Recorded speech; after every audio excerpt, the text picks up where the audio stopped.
Over the last few years, we've seen a few articles like this one, wherein the editor for Christianity Today wrote about how white evangelicals reject Jesus for being woke. Therein, the author says, multiple pastors tell me essentially the same story about quoting the Sermon on the Mount, parenthetically, in their preaching, turn the other cheek, and to have someone come up after and say, where did you get those liberal talking points? When the pastor would say, I'm literally quoting Jesus Christ, the response would be, yes, but that doesn't work anymore. That's weak. The editor added, when we get to the point where the teachings of Jesus Christ himself are seen as subversive to us, then we are in a crisis. After American Christian conservatives embraced Trump as their new savior, then the Trump cult has somehow appropriated and distorted Christianity, just like Jesus appropriated and distorted Judaism into a new heresy that it was never supposed to be. And just as traditional rabbinic Jews eventually rejected the Christian heresy, albeit too late, so too are modern Christians now beginning to reject the Trump cult. Christian nationalists have taken Trump as their new Christ because he's everything the first one was not. Jesus was poor. Trump is rich. Jesus was meek. Trump is a bully. Jesus lost, and Trump is obsessed with winning. I honestly think that if Donald Trump and J.D. Vance met Jesus today, they would ridicule him as a single, childless hippie. And in fact, Donald Trump Jr. explicitly rejected Jesus' Sermon on the Mount. He said, turning the other cheek has, quote, gotten us nothing. How did we get to the point where loving your enemy is weak and loving your neighbor is woke? My own view on this is that the Trump administration, while having done some things right, has done an enormous amount wrong, which is the violation of ethics and morality. I think it is, in many respects, an administration led by a person who is fundamentally antithetical to Jesus, the teachings of Jesus. And I think that the administration is out in the open in terms of its crudity and its cruelty and its lawlessness. And yet, with all of that, Donald Trump is almost a cult-like figure on the right, and that's true, I think, by almost any measure. If you look at white evangelical support in the elections for Donald Trump, he wins more than 80% of the vote. It is the most rock-solid fundamentalist and white evangelicals' core of his base, and there doesn't seem to be anything that the man can do so far, after 10 years, that can really break that support, at least for the vast majority of them. He can incite an insurrection, violent insurrection against the Capitol, and he won't lose them. He can send out tweets during that insurrection encouraging a mob to hang Vice President Mike Pence, and they don't break with him. He can be found liable of sexual assault and been accused by 24 women of varying degrees of sexual harassment or sexual assault, and they don't break with him. He can be indicted on any multiple number of felony charges, very credible charges. The evidence clearly points to that, and they stick with him. I could go on and on. That, to me, is a real problem. It's a problem for the country, it's a problem for Christianity, and it demonstrates to me that faith, unknowingly for a lot of Christians, is secondary and subordinate to political and cultural identity. If the last decade has done anything positive, I think it has been a black light exposing just how full of shit our evangelical parents and guardians and pastors and mentors really are. I mean, you think about raising a child in a Christian home. My parents told me we need to follow the teachings of Jesus, the best teachings of Christ. Love one another. Be meek, turn the other cheek. A soft answer turns away wrath. Do not love money. Don't commit adultery. Don't lust. Don't covet. Keep your word. Honor your agreements. Don't be prideful. Pride goes before the fall. Live your life where you lift other people up, especially the weak and the oppressed. Welcome the immigrant, etc., etc. And yet the second these people got a taste for power, they just cast it all aside. How transactional did they turn out to be? Their God excuses bigotry. Their God is one that has a quest for power, having a king on earth to support the king in heaven, and look who the king's royal subjects get to be: them. We see you, and you are one of the reasons that a younger generation, 30 and unders, are more and more turning away from the church, because they see just how transactional and hypocritical and just awful evangelical Trump Christians really are.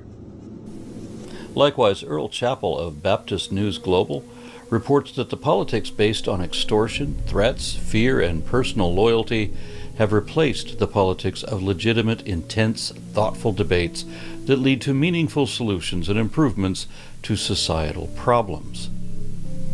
It's good to see that at least some of the people who were raised Christian and know how to be Christian are finally freaking out over what Christian nationalism has done to their religion. Because it is true that Trump teaches the very opposite of what Jesus taught. Jesus taught to render unto Caesar what is Caesar's, meaning to pay your taxes. Trump, of course, refuses to pay taxes.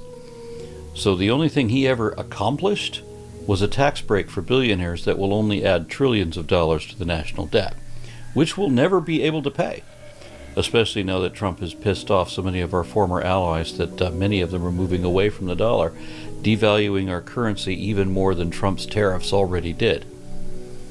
Jesus taught compassion for the marginalized, while Trump only wants to criminalize the marginalized. The Bible allows for abortion and gives a fetus a lesser value than the woman who carries it. But MAGA conservatives have turned that upside down so that they'll allow the woman to die of sepsis before they allow the removal of even a dead fetus. Jesus taught humility, while Trump is excessively boastful and aggressively hostile. Jesus taught to love everyone, even the stranger, the foreigner, the sick, and the poor, all of whom Trump explicitly hates. Remember when Jesus spoke about how his people treated immigrants and the poor? He said, "Whatever you did not do for any of the least of these, you did not do for me." And Jesus explained his judgment against people like Trump when he said, "Depart from me, you who are cursed, into the eternal fire prepared for the devil and his angels. For I was hungry, and you gave me nothing to eat. I was thirsty, and you gave me nothing to drink. I was a stranger, and you did not invite me in. I needed clothes, and you did not clothe me. I was sick and in prison, and you did not look after me." Jesus could have gone on to say that he was here legally, seeking asylum, when ICE agents seized him at his required hearing, so that they are in the wrong, not him. Jesus taught us to love even our enemies, but Trump shamelessly admits that he hates his enemies, like when he said that anyone who is anti-fascist is his enemy. He doesn't understand that that is an admission that he himself is a fascist. Trump hates a lot of his own supporters too, and even his friends as well. His best friend for a decade said that Trump is a terrible person. Jeffrey Epstein said that he was Trump's best friend, but that Trump did terrible things even to his friends. Now, while Trump will penalize anyone who criticizes the late Charlie Kirk, there is a double standard, so that it's okay when Trump does it. So he will publicly demean the dead, like when he said that he was glad that Robert Mueller was dead, just like he mocks the handicapped.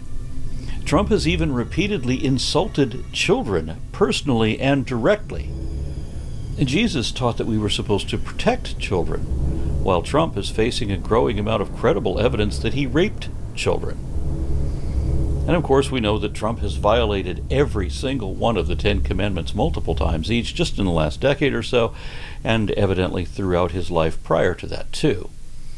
He is a greedy, envious braggart and an angry, lazy glutton and an adjudicated rapist, Thus, he is the physical manifestation of the 7 deadly sins. And consequently, some religious pundits now say that Trump is antithetical to Jesus, meaning not just opposite of Christ, but also incompatible with Christianity. He is literally an antichrist. But is he the antichrist? The more damage Trump does on the world stage, the more we see Christians thinking that the end times are here. And I've also seen messages from several atheists remarking that even they feel like they're seeing biblical prophecy being fulfilled, specifically by Trump living up to the role of the Antichrist. The first one that anyone noticed was Revelations 13:16, where it says that his followers will wear their mark on his foreheads. And we laughed that one off because there's a lot of symbolism in Revelations, so much so that any interpretation would be like translating a language. But it didn't stop there. I've showed this meme a number of times, but we've never discussed the contents of it, so we'll do that now. Is he the lawless one? Well, 34 convictions so far out of 91 felony charges, and that's just the beginning of the list. Is he the arrogant one? Revelations 13:5 says that the beast was given a mouth speaking arrogant and blasphemous words, and that it was allowed to exercise authority for 42 months. That's almost an entire presidential term. Trump wasn't able to do much in his first term because there were checks and balances to stop him, but not so this time, with the Heritage Foundation assisting Project 2025. But does this limit of 42 months mean that something will happen to Trump in the last 6 months of his second term? Is he a pathological liar? Donald Trump told 30,573 false or misleading statements in his first term. Then they stopped counting because he never stopped lying. He lies constantly, shamelessly, thoughtlessly, every time he speaks. His staff try to protect him from ever having to testify under oath because he is incapable of telling the truth. Is he the builder of towers? Genesis 11:4 says, "Come, let us build ourselves a city with a tower that reaches to the heavens, so that we may make a name for ourselves." Trump Tower, which literally has his name on it, has 58 floors. And is sometimes billed as having more than that because the man lies constantly. And it's 664 feet tall, only off by 2. And it's not the only such tower he has. Does Trump routinely break treaties? Trump is famous for cheating his construction crews and so on, refusing to pay his staff. He has people sue them to get their back pay, but he has lawyers on tap that he just countersues or drags things out and prolongs everything to the point where you just eventually give up. Does he demand constant worship? Trump has a malignant narcissistic personality disorder where he will love you no matter who you are or what you do, as long as you give him a medal or a plane or anything made of gold along with compliments. But he will instantly hate you and lie about ever even knowing you if you do not keep up your praise. Does he brag about being the chosen one? I am the chosen one. Somebody had to do it. I alone can fix it. Does he show no compassion or empathy? It is true that Trump put children in cages and lost how to connect them back to their parents, and he deported a child with cancer, and he separates families and does all these terrible things, and having no empathy is a primary symptom of the narcissism that we know that he has, which he demonstrates all the time. But that is not actually what Daniel 11:36 says. Instead it says, "The king will do as he pleases. He will exalt and magnify himself above every god." We know that Trump has already done all of that too. Is he the son of perdition? Perdition being another word for eternal damnation. And remember that Trump imprisoned innocent people for life in foreign gulags and even demanded a death sentence for 5 black kids after they had been exonerated by the courts, because he couldn't accept that they were not guilty, yet they were black. Is he the destroyer? Well, He's destroying everything, isn't he? The environment, the economy, the Constitution. He brings everything he touches to ruin. Does he constantly try to make himself look great? Let's clarify what Daniel 8:25 is actually saying. By his cunning, he shall make deceit prosper under his hand. Well, he's certainly done that. He's used the presidency to enrich himself by a few $billion, making him far and away the most corrupt president in American history. And in his own mind, he shall be great. I say nobody knows it better. And I think nobody knows much more about technology, this type of technology, certainly, than I do. I think nobody knows more about campaign finance than I do. There's nobody bigger or better at the military than I am. I know more about ISIS than the generals do, believe me. I know more about courts than any human being on earth. I understand the power of Twitter. I understand the power of Facebook. Maybe better than almost anybody. Construction is what I know. I say nobody knows it better. I know words. I have the best words. Nobody but me will know how to do. I'm the king of banking. Oh, am I good at banking? Do I know how to deal with banks? Nobody knows more about trade than me. I mean, I know more about drones than anybody. I know about every form of safety that you can have. Nobody knows the system better than me. Without warning, he shall destroy many.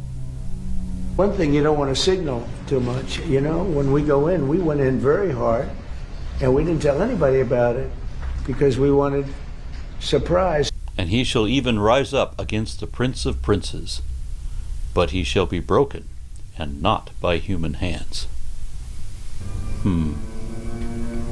Something to think about. Did Christian nationalists vote for this guy knowing he would bring about the end of the world? Is that why they voted for him?